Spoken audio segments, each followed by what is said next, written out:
Um homem culto, preparado, evidentemente, sem compromisso. Sem nenhum compromisso. Com ninguém. Vamos ao inverso. Uma pessoa que não tenha nenhum compromisso, mas que não tenha nenhum preparo. Não poderá.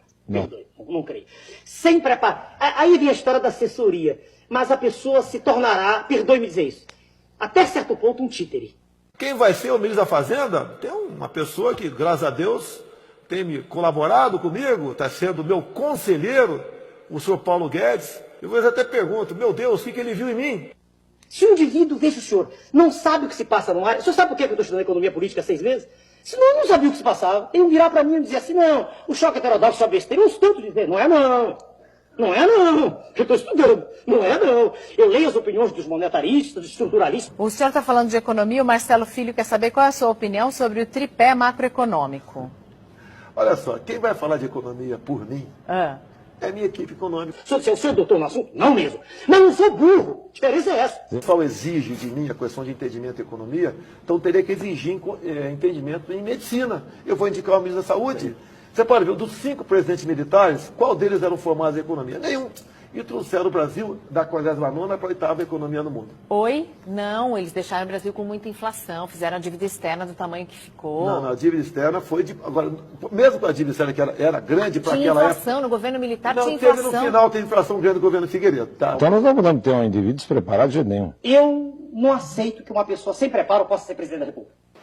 Cabe sim ao presidente da República. São números absurdos. Os meus economistas dizem que tem solução, mas será muito difícil atender essa meta. Mas o senhor não se deixaria levar para um assessor? Ah, de forma alguma. O assessor vai me dar elementos para eu ler e opinar. Eu não vou dizer o que o assessor. Não vou fazer o que ele me diz, de jeito nenhum. Ah, não, de forma alguma. Um tremendo no economista que nunca esteve em governo nenhum, que se aproximou para colaborar. Eu dou graças a Deus por ter chegado ao nosso lado. A pessoa adequada é ele, não seria eu. Eu tenho humildade para dizer isso.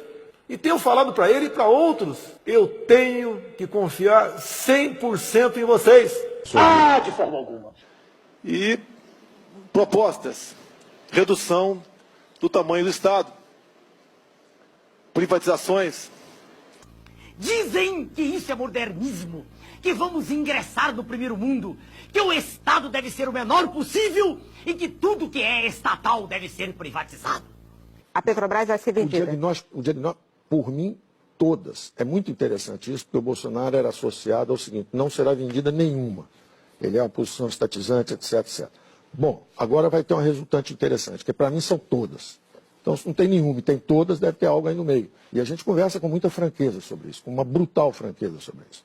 Um tremendo no economista que nunca esteve em governo nenhum, que se aproximou para colaborar. Aí vem a história da assessoria. Mas a pessoa se tornará, perdoe-me dizer isso, até certo ponto um títere. Eu tenho que confiar 100% em vocês. Ah, não. A Petrobras vai ser vendida. O diagnóstico, por mim, todas. Existe em andamento um projeto maquiavélico de destruição do Estado brasileiro. Pretende-se entregar todo o patrimônio da nação, estatais, Banco do Brasil, bancos estaduais, subsolo, Amazônia, enfim, entregar tudo o que representa riqueza, riqueza verdadeira, para os donos do poder mundial. O que eles pretendem é a demolição do Estado. Destruído o Estado, segue-se o esfacelamento da nação, fazendo com que o povo não acredite em nada que é nacional, com que perca a sua autoestima e que tenha vergonha de ser brasileiro. Nos valores, eu pedi a 2 grupos para fazer o cálculo para mim. Então, o que acontece? Eu não vou mencionar os grupos aqui, mas são grupos super estabelecidos. Um é um grande grupo internacional e o outro é um grande grupo brasileiro. Um me deu a estimativa entre 500 e 700 bilhões, entre 500 e 700 bilhões, ou seja, valor médio 600, e o outro me deu entre 700 e 900, valor médio de 700. Para essas 5, só para a Petrobras? Para a participação do governo em todas as estatais. Porque isso aí... todas as estatais. Essas são possivelmente as mais valiosas. As mais Era valiosas. a participação do governo em todas as estatais. Então, juntando tudo, dá pega 500... todo mundo, Caixa, Banco do Brasil, pega todo mundo e calcula quanto tem de valor econômico lá. Entendi. O valor esperado de um grupo era em torno de 800, no outro era entre 500 e 700, era 600, a média era 700. Então eu falei, tem 700 de privatizações, programa de privatizações. Com o dinheiro arrecadado das privatizações, diz o governo, estaremos diminuindo a dívida interna do Brasil. Mas o curioso é que se vai vendendo tudo e a dívida interna está aumentando. Em março de 94, a dívida mobiliária era de 50,5 bilhões de dólares. Em julho de 94, com a implantação do real, foi para 59,5 bilhões de dólares. E, em julho de 95, com um ano do Plano Real, ela já estava em 82,2 bilhões de dólares. Então, para que servem as privatizações? Privatizações são negociatas que servem para transferir o formidável patrimônio público para uma minoria privilegiada de representantes legítimos do sistema financeiro internacional. O governo, sob o comando do sistema financeiro internacional, estabelece juros da dívida interna tão extorsivos que vão exaurindo as finanças públicas e vão quebrando as indústrias, destruindo a agricultura, aumentando o desemprego e criando, como diz o professor Adriano Benayon, doutor em economia pela Universidade de Hamburgo, na Alemanha, criando, sim, uma verdadeira economia de cemitério.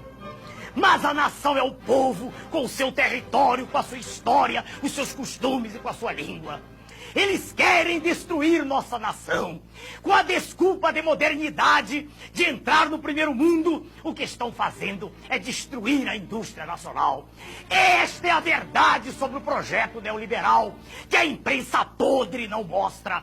É conduzir o nosso povo, qual manada de búfalos, para o precipício, para a escravidão. É como se fosse um gigantesco octopus, com seus tentáculos, sugando todas as nossas riquezas e drenando-as para os donos do mundo. É a perda definitiva da soberania nacional. Meu nome é Enéas.